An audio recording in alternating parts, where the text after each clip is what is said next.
खानदेशी पद्धतीने पाण्यातील मिरच्या कशा बनवायच्या आहे बघूया. या ठिकाणी मी मिरच्या घेतलेल्या आहे, त्याचे असे बारीक काप करून घेतलेले आहे. तेल गरम करायला ठेवलेलं आहे. तेलामध्ये मिरच्या टाकल्या व मंद आचेवरती छान आपण 20 मिनटं त्यांना होऊ देऊया. छान असे फ्राय करून घेणार आहोत, जास्त तेल टाकायचं नाही. यावर आता आपण झाकण ठेवून परत आपण 10 मिनटासाठी होऊ देऊया. 10 मिनटानंतर आपण त्यांना त्यात मीठ टाकलेलं आहे. मीठ टाकल्यानंतर धने पावडर टाकलेली आहे, थोडीशी हळद टाकलेली आहे. आता हे छान असं मिक्स करून घेणार आहोत.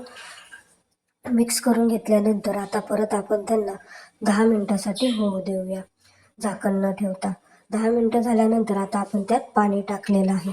पाणी टाकल्यानंतर आता झाकण ठेवून आपण परत याला 20 मिनटं मंद आचेवरती छान शिजू देऊया. जेव्हापर्यंत पाण्याचा रंग चेंज होत नाही तोपर्यंत छान शिजू द्यायचा आहे. त्यात आता मी अर्ध लिंबू पूर्ण टाकून दिलेला आहे. तुमच्या आवडीनुसार तुम्ही लिंबू टाकू शकतात.